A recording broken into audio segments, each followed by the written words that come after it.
So, as Ellie and Tova said, we're going to talk about how to relieve pain and stress with reflexology and some PowerPoints. So, I want to say a big hello and welcome, and I'm so excited that you're all here today so that we can learn and grow together. I think we're going to have a really great time together, and I just want to take a moment to just say how amazing was this morning, learning all about the vagus nerve and how it works, and then hearing from Jason was so beautiful. And we all now, without a doubt, absolutely know that all of these modalities work. And it's amazing to now, with my time with you, kind of maybe look a little bit more at the science perspective, because that was just amazing. We have no doubt. So we're going to dive in and look at some of the theory behind it and just some tips and tricks. So we're going to learn and explore strategies to help you reduce pain and manage stress. And a big shout out and a big thank you to Ellie, Tova, and the whole team at Earseeds for putting this together, for hosting this summit and just bringing us all together for a really beautiful weekend. So I just want to take a moment and let you know who am I, since I haven't met most of you. As they said, myself and my husband, we own a massage reflexology feng shui school here in Wisconsin. So we have been training massage therapists, reflexologists, yoga Pilates instructors, personal trainers, and now feng shui for the last 25 years. So we've had some wonderful opportunities to work with students and clients. In addition, I'm a registered dietitian, nutritionist, an esthetician, and I do a lot with acupressure and auriculotherapy, and I am one of the Earseeds Academy graduates. So with all of this, I've just been able to watch and learn how all of these things work together.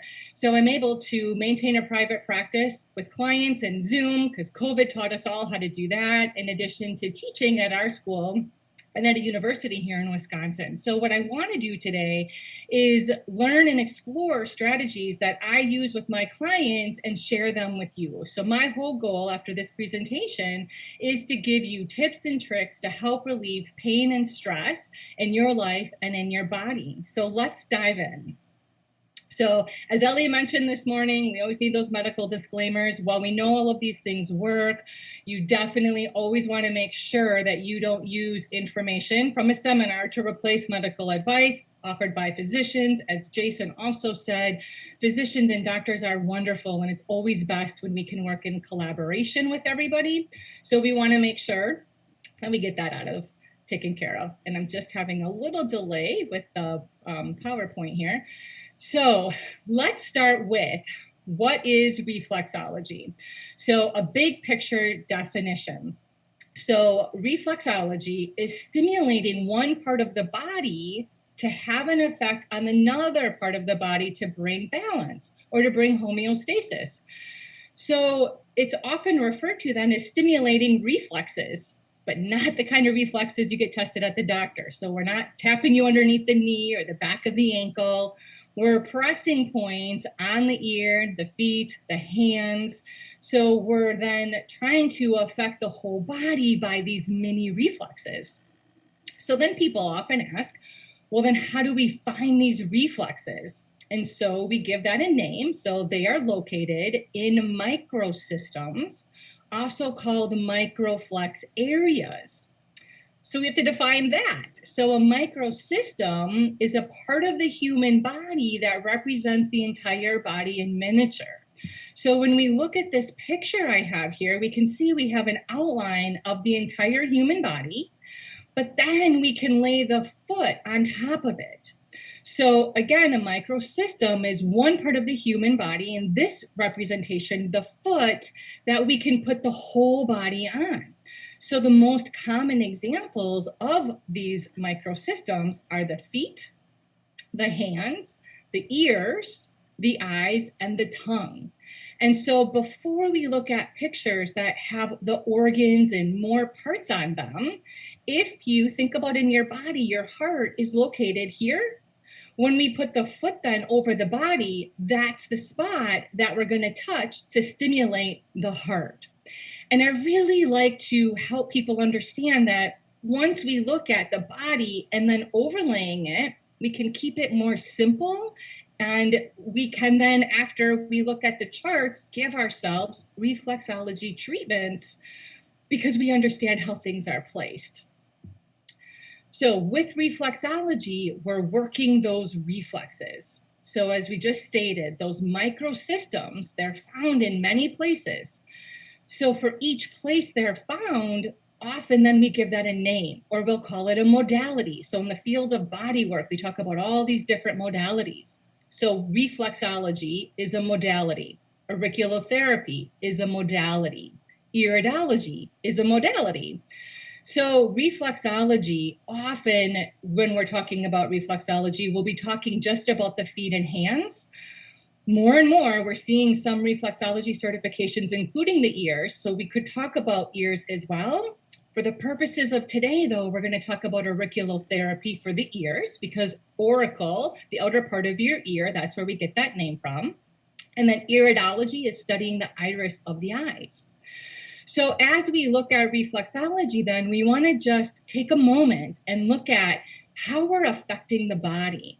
So we have reflex effects, so stimulating a point on the foot, the hand, to have an effect on another part of the body. Now we've heard all of these examples and stories today. One of the examples I'll share today is finding that adrenal gland point on the hands, the feet, and the ears to help with stress.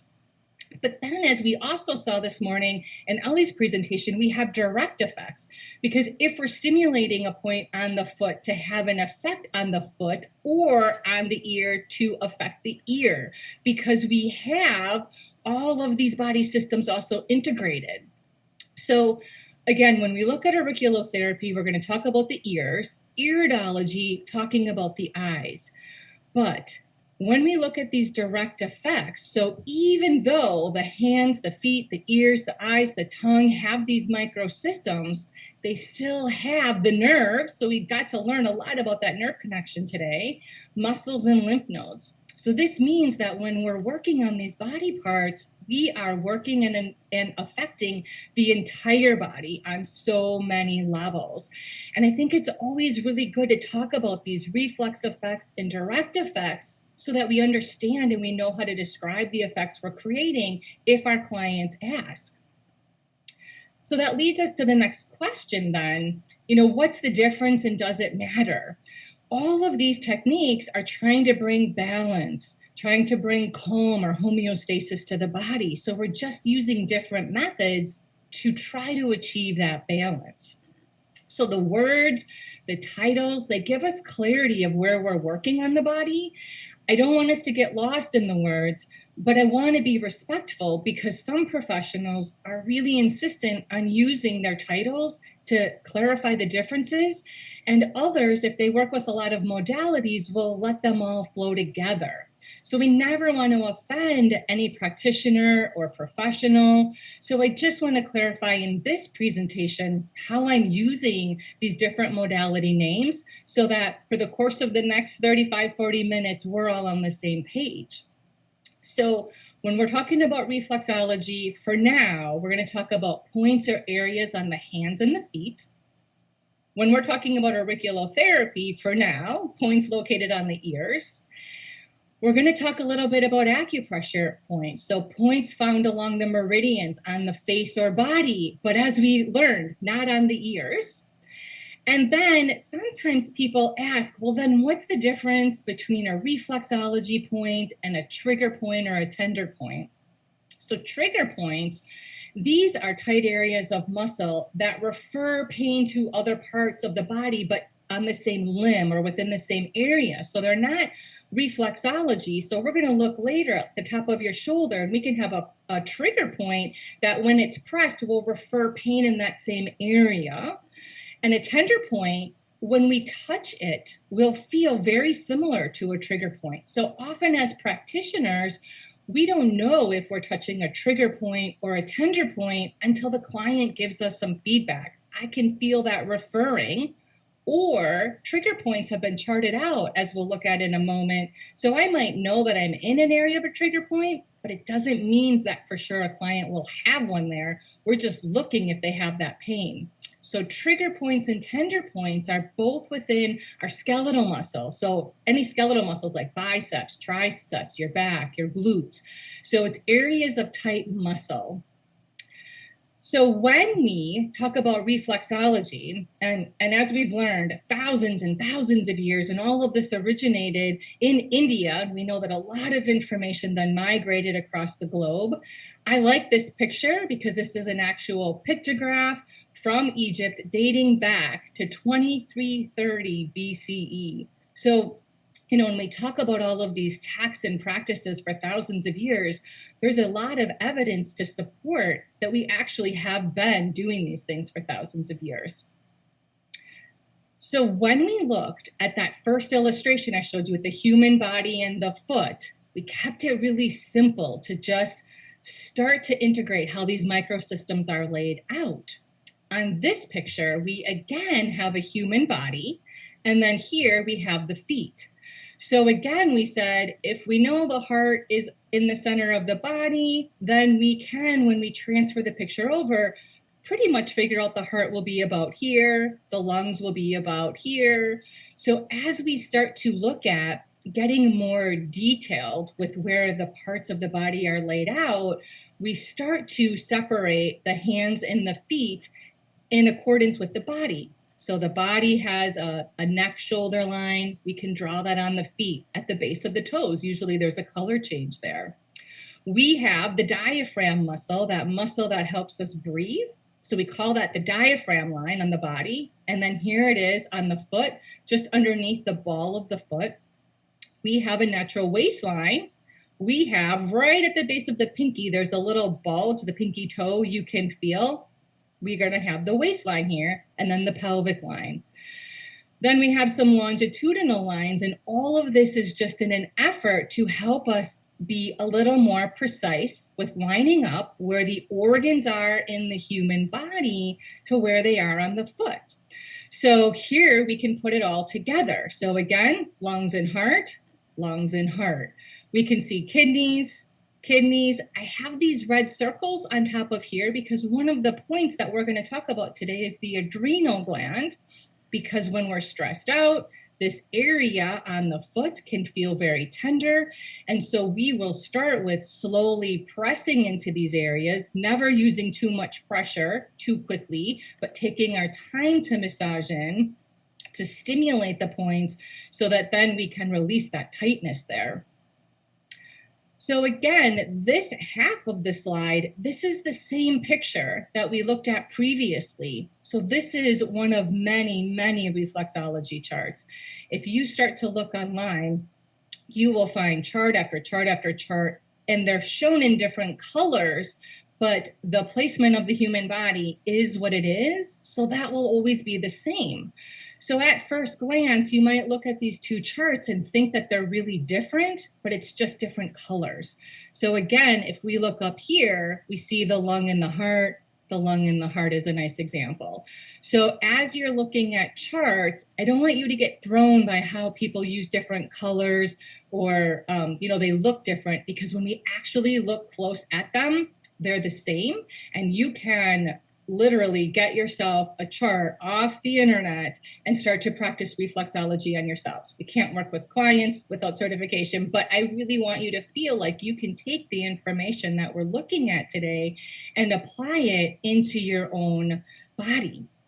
So here, this again is the same representation, but now we're looking at it on the hands. So if we had a human body in the middle of the hands, we would see again heart and lung area, the kidneys. So this hand and foot chart come from the same source, and this hand and foot chart come from the same source. So again, they're just different colors, but they're laid out the same. So as we work our way through working on ourselves today, we're going to look at how do we treat pain in terms of headaches. We're going to look at the tips of the fingers. We're going to look at movement and looking at the shoulder and stress and the adrenal gland.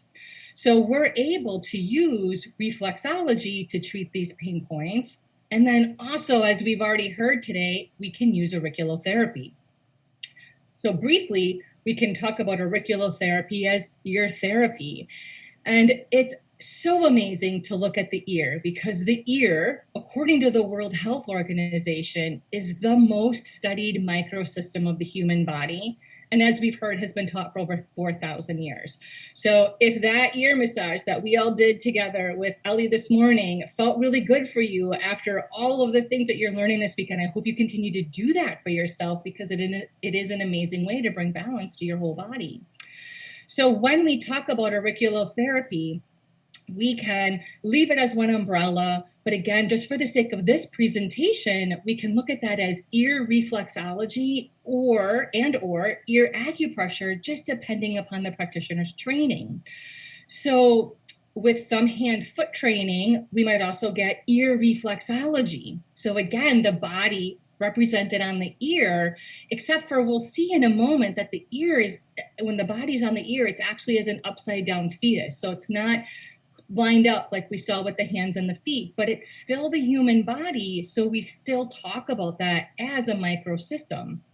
Versus ear acupressure or acupuncture, the stimulation of specific points on the ear, but again, not from the meridians, but separate acupressure points, sometimes referred to as auricular points. So ear acupressure points can be stimulated by massaging the ear like we started off today doing, by pressing the points on the ears with our fingers and massaging them, by using probes, and then by placing seeds or pellets on the ear, and in the case of licensed acupuncturists, actually placing little needles. There's over 200 acupressure points in the ear, and stimulating and balancing these points can also help both physical and emotional conditions. So we see in kits that we can treat addiction and anxiety and weight loss. And so by using the ear as a microsystem, again, affecting everything. So in this picture, as we have the overarching auriculotherapy, we can kind of, again, branch it off. So reflexology in terms of a microsystem, here we see, as we talked about, the human body, but now it's represented, as we said, in this upside down fetus position. So it's not standing like we saw for the hands and the feet. And then here is an ear showing acupressure points. Now, if you want to learn how you can integrate and get certified and help clients, then we have up here the Ear Seeds Academy, like Jason said. We definitely want to shout out to Ellie and Tova, because that course is so complete. And as Jason mentioned, they give it to you in formats separated by day so that you can integrate and assimilate the information and then be practicing with people. And you will learn both that body in that training and some of those other points. So that's really cool, because then you're an integrated auriculotherapist. And then also, as we've talked about earlier today, the Auriculotherapy textbook by Terry Olson, just a wonderful reference if you're wanting to learn more. So as we look at how do we then, with the fetus being upside down, learn, we can then look at the ear and go system by system. So this is just, when I say system by system, when we talk about the body, we've got our muscle system, the skeletal system, the nervous system, the endocrine system. So you've heard those systems being mentioned. And so this picture is really interesting and fascinating, because we see here the whole skeletal system. And so when we massaged our anti-helix this morning, we were working that whole skeletal system. So when we talk about auriculotherapy and ear therapy, and we think back to when we were talking about reflexology, again, we have these direct and reflex effects. We have the direct effect because when we're working on the feet, the hands, the ears, they all have blood supply. There's lymphatic. So this picture here in green, this is our lymph system. We can see it goes in there. Here's another viewpoint of that vagus nerve. So when we talk about blood and lymph and nerves, we are having those direct effects. So we're affecting so much more than just the one point that we think that we're going for that one specific condition. So we have these direct effects of the structures, and then we have the reflexive effects. So again, this picture, this ear model shows us without the human body on it, but the whole ear is labeled in terms of body parts. So it's nice that you can then see where those are. And then again, these direct effects. So when we're talking about working with auriculotherapy, there are a lot of great ways that we can stimulate the ears. So we can certainly use our hands and do massage. If we're trying to hit those 2 millimeter points, like we've been talking about today, we can use ear probes. They make probes that are a little bit retractable. So when you push, there's a little give. And then there's probes that are more solid. You have to be a little bit more careful because, again, those points can be really sensitive. And then, of course, we can get our beautiful ear seeds if we want to be stimulating those points for a longer duration. So when we look at the tools that we have, those probes will allow for really specific point stimulation and more of a short treatment, unless we're using the clothespin. The probes are going to be for that short moments in time, whereas the ear seeds, then we can have that prolonged stimulation, typically, as we've heard, 1 to 4 days. So we mentioned before that we have these microsystems all over in the body. And so this is a picture of the eye, of the iris. So if you've ever heard of iridology or an iridologist, they're studying the iris of the eyes. They are looking for speckles and discolorations and lines in our eyes that would reflect that potentially something's out of balance. And then also, we talked about a microsystem on the tongue. So we can find them all over within the body. As we then switch from those microsystems for a moment to acupressure points, these would also be acupuncture points. I am not an acupuncturist, I'm an acupressurist. We talk about acupressure points, they're the same. This is our meridians. Usually with acupressure, we're going to have a combination of points used in a treatment, but there are a few points along the meridians that can stand out and be used alone, and I like to call these power points, and we're going to learn 2 of these power points today. If you are interested in utilizing acupressure points at home for yourself, this Acupressure Potent Points book is amazing because you can turn in this book and you can look up migraines and insomnia and stress and all different kinds of ailments, and they will tell you a combination of points to use for those. So if you're looking for a really easy to use but get to the point book, this is an excellent book.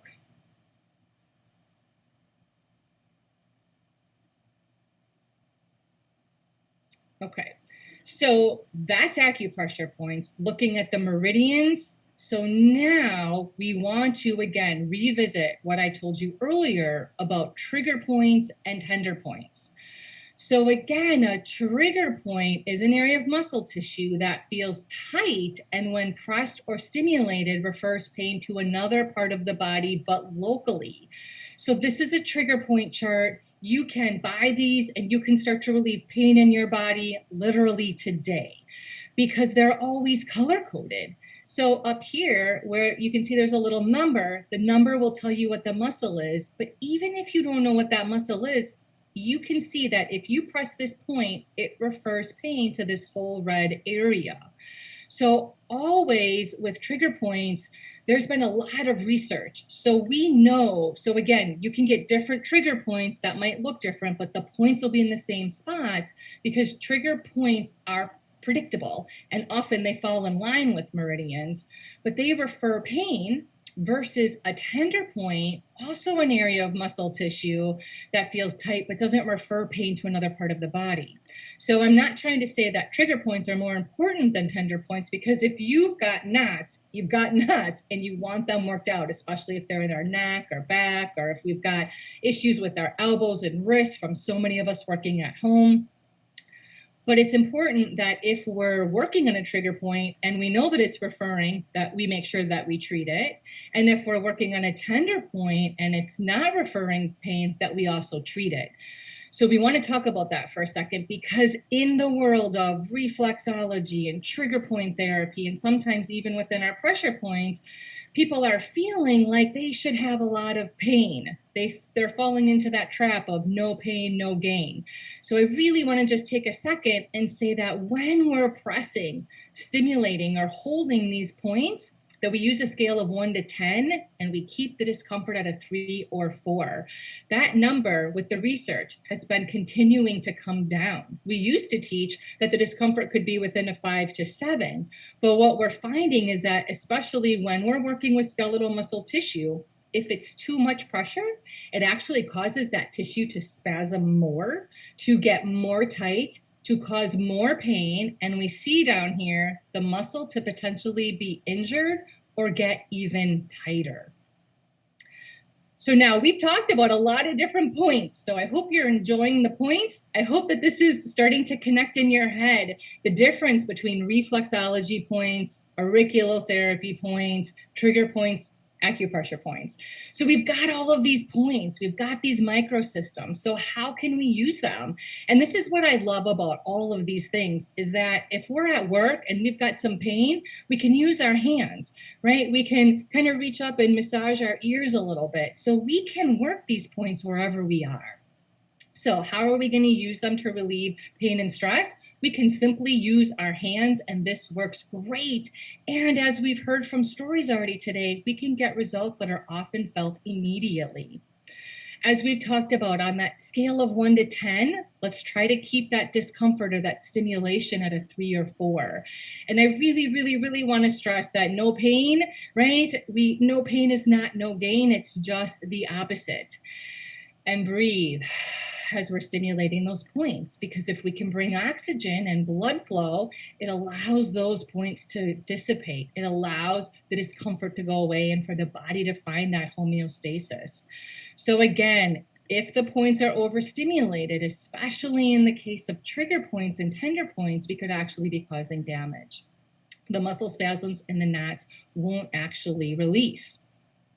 Sometimes people will say, but it's hard for me to use my hands. So we're going to talk today, we can use our index finger, our thumbs, we can use our knuckles. But sometimes people are interested in other tools. So we can add tools. They're not necessary. These tools can help aid in the effectiveness. But again, we can get amazing results with just our hands. And so if we're wanting to do reflexology, trigger point, tender point, we can get special tools for our hands, things that you can hold. So ergonomically, it's less stress on your hand. We can use stones. So often these are used as hot stones, but you can certainly use them room temperature. We can use tuning forks. These tuning forks might look a little interesting to you because they're actually weighted. So what happens with these is that we strike the tuning fork and then you place it either on an ear, hand, foot, acupressure point, trigger point, and you can actually feel that vibration. You can also use tuning forks that are not weighted over those points as well. We can use foam rollers.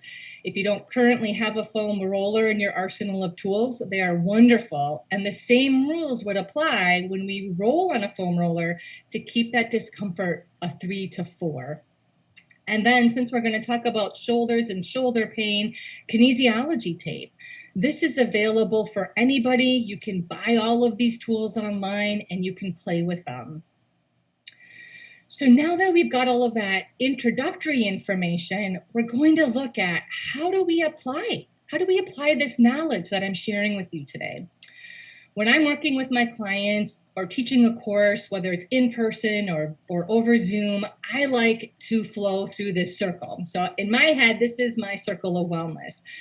Because if we're not addressing how people are handling stress, how we're eating, how we're moving, how we're sleeping, how our pain is, it's really hard to take care of things. And the beautiful thing with auriculotherapy reflexology is we can help with all of these things. So as we work our way through with managing stress, we're going to look at the adrenal gland on the feet, the hands, and the ears.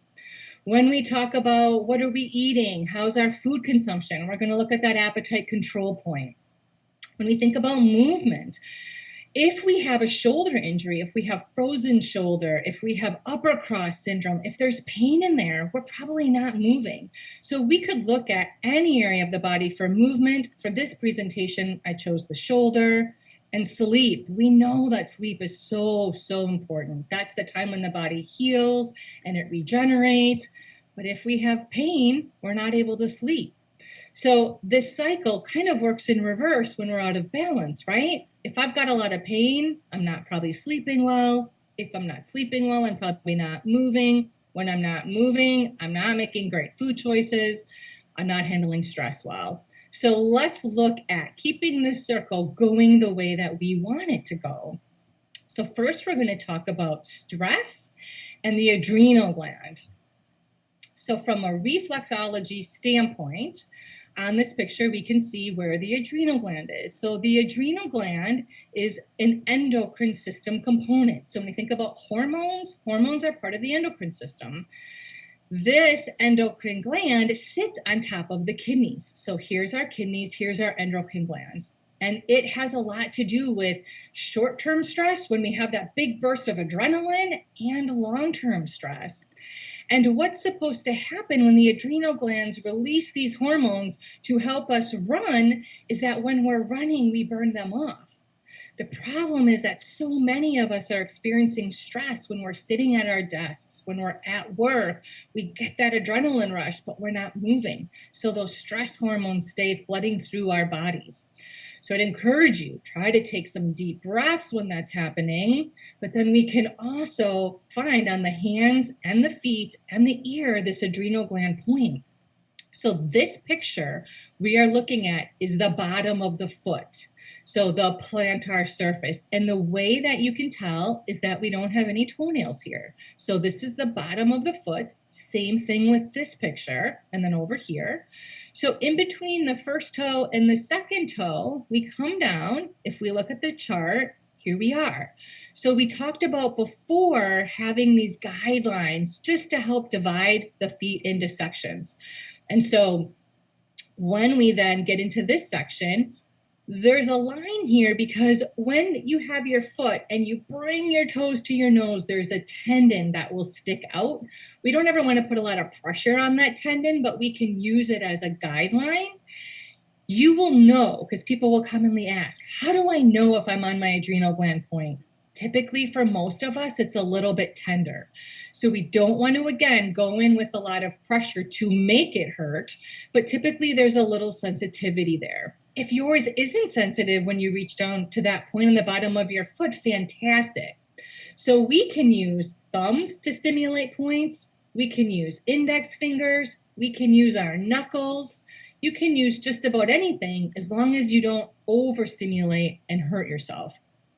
So on our hands, the adrenal gland is again on the palmar surface. And we know that we're looking at the palm because again, we don't have any fingernails here.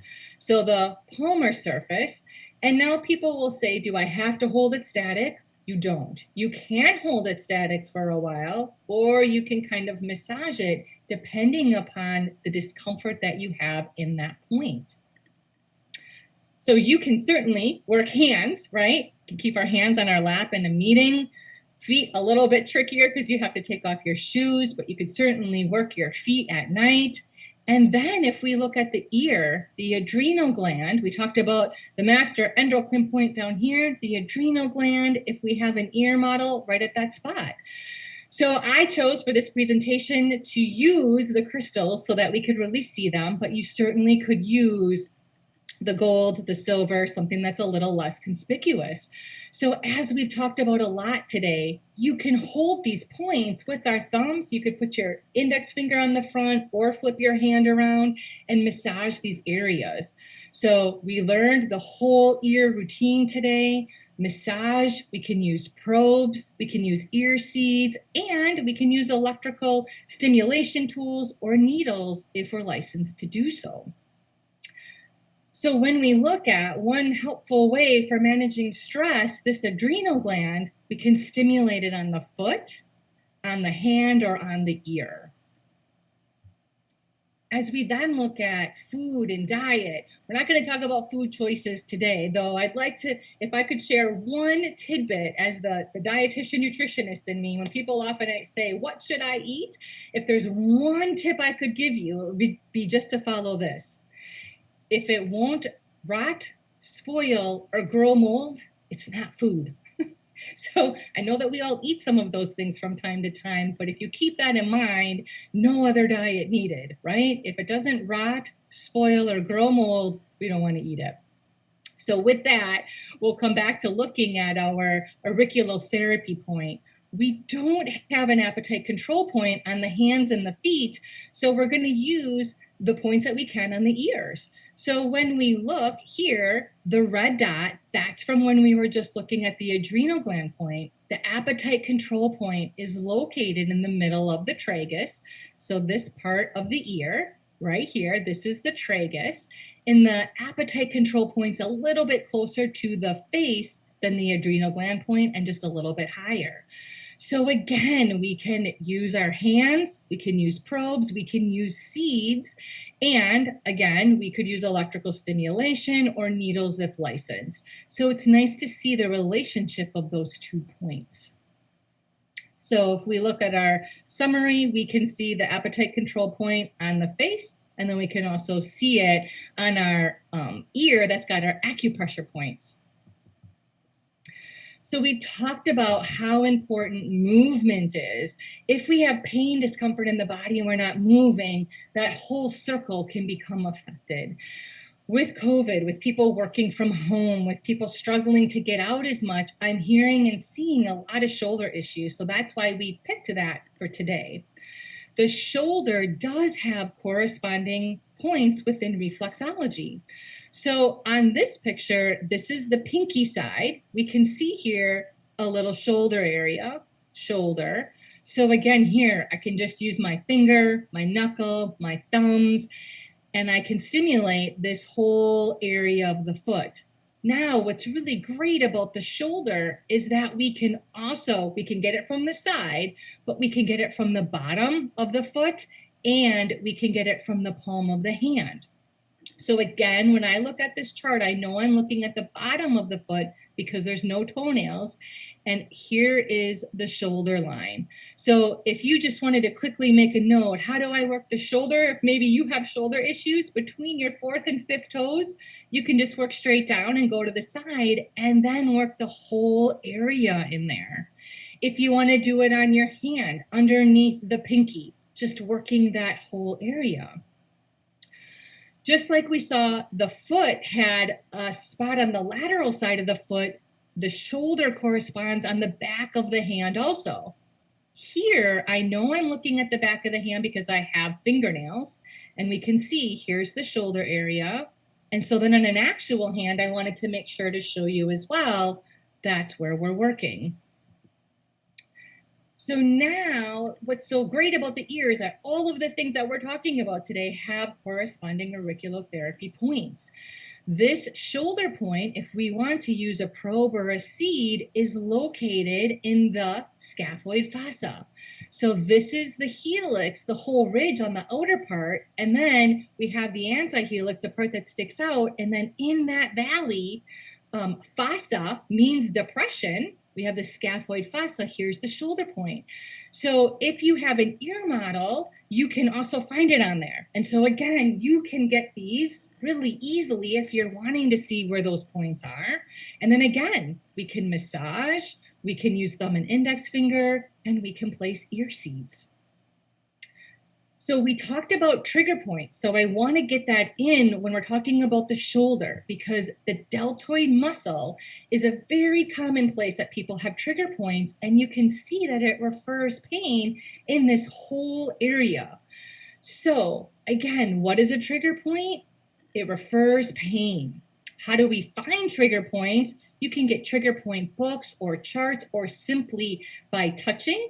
In the field of body work, we'll say touching is palpation. So we can just feel around, and if you feel that tight spot, then we want to treat it. So it says there, how do we treat trigger points? TP stands for trigger points. We can use direct pressure, but we also want to think about diet, because if we're eating a lot of inflammatory foods, we tend to have more trigger points. If we're not moving, we tend to have more trigger points. If we sit really rounded forward, we tend to have more trigger points. So posture's huge. Stress and sleep. If we want to bring in additional tools for trigger points, we can use those foam rollers, and we can use kinesiology tape. I really want to just let you know that with trigger points and tender points, that stretching and movement are a necessity. If we're not stretching and moving, those trigger points will come back because that muscle tissue will go back to that memory of being tight.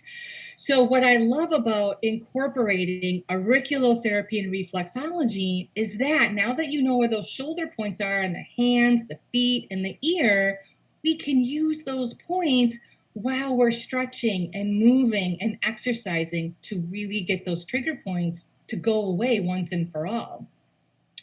So we look at all of the tools that we have, if we have some shoulder pain, to be able to work the feet, to work the hands, to work the ear point, and to see if we have trigger points. And then we can get some lasting change. When we talk about healing the body and insomnia as being so common right now with people having trouble sleeping, we have an auriculotherapy points. We have two, insomnia point 1 and insomnia point 2. These are also located in the scaphoid fossa. So by massaging that whole area, we can sleep, we can help our shoulder, and we can sleep. We also have, when we talked about acupressure points, a point to help with that insomnia. So again, when we saw this picture for the first time, we said acupressure points are typically used in combination, but some can be used alone. So one of these is on what we refer to as the liver meridian or liver meridian 3 that starts down at the foot and is going to come up just below the nipple area. So if we look at this meridian in a little bit more detail, it has 14 points. It begins on the foot and it goes all the way up to end. So these are the 14 points shown here. All of the meridians have times of the day where they're more active. The active time frame for the liver meridian is 1 to 3. They also all have emotions. So if you get really interested in learning more about the meridians after this workshop, you'll see that this meridian is associated with an emotion of anger. But back to stimulating it for us to be able to sleep. So this point, liver meridian 3, is in between the big and second toe. By stimulating this point and by holding it for up to 3 minutes, it can help maybe with unexplained insomnia, stress, anxiety-related sleeplessness, headaches, and irritability. So as we said, it's on the top of the foot. I know I'm looking at the top of the foot now because I can see fingernails. So it's right in this valley between the big toe and the second toe. So you can find it right where that skin of the toes connect. Again, the pressure can be firm and deep, but we don't want it to be uncomfortable. So just like our other points, we can use our thumbs, our knuckle, our index finger to hold and to stimulate that point. So when trying to help ourselves with insomnia, we can use an acupressure point and we can use our insomnia points. This point over here is not for insomnia. We're going to look at that actually next with talking about pain and headaches. So from a reflexology point for headaches, it's the tips of the toes and the tips of the fingers. All 5 toes, all 5 fingers. So if you have headaches from a reflexology standpoint, just start working through those areas. When we look at headaches from auriculotherapy, Ellie mentioned this morning that this part of the ear, the antitragus, this whole area. So when he talked about maybe clustering seeds together, sometimes it's hard for us to know where that headache is originating from. So you can see that we've got 3 ear seeds close together. And then a 4th point that's inside the ear. So whenever we have those open circles, we know that those are hidden points. And just like with all the other auriculotherapy points, we can use our thumb and index finger. We can peck at them as we learned this morning. We can massage them, and we can use the crystals. So our second acupressure point that we're going to use is called large intestines 4. The first meridian we looked at was a lower body meridian. This is an upper body. The large intestine meridian starts down here on the index finger. It travels up and it ends underneath the nostril. But the point that we're looking for right here is LI4. This is often sensitive as well. It can help with headaches, toothaches, and even shoulder pain. And to find it, you can go in between the webbing of your thumb and index finger. This point is taught in so many modalities. We teach it in polarity, we teach it in massage, because it's such a potent point and is one of those points that often, when stimulated, can help bring pain relief almost immediately. There is a caution for this point, though. This point is considered contraindicated or a no-use point for pregnant women because stimulation can potentially cause premature contractions of the uterus. Though in labor, it's often a point that's recommended. So for our purposes, we're going to say that this point's contraindicated for pregnancy, but outside of that, go ahead and use that point. So if we summarize our headaches, we saw the feet and the hands, we saw an acupressure point, and our auriculotherapy points. So the wonderful thing about working our way through that circle is that everything that we talked about has corresponding points on the ear. So we looked at that adrenal gland point, we looked at the appetite control point, we looked at the shoulder, we looked at our insomnia, and then this whole area for headaches. So we started with this circle, we worked our way through, and so here it is complete. So when you're thinking stress, I hope that you'll go back and think about that adrenal gland point on the foot, the hand, or the ear. When we're thinking about food, we can massage this point on the ear. When we're thinking about movement, we saw that whole skeleton slide that shows where all of those areas are. So we can go ahead and we can massage in the scaphoid fossa, we can massage the anti-helix. We looked at points for insomnia, for headaches. So if we're having trouble sleeping at night, if you find yourself lying awake in bed, why not give yourself an ear massage, a hand massage, or a foot massage? Find this point on your hand because it will probably help you to be able to get some much needed rest. It'll help to decrease your stress while you're doing those massages. Hopefully, you'll then be breathing and slow that breath down. So I hope that you give some of these points a try. I hope that it brings you relief. I hope you reach out to me in the handouts that were provided for the workshop. They gave you the information and how to contact us. So I just wanted to say thank you so much for everybody's time today. Thank you to all the participants.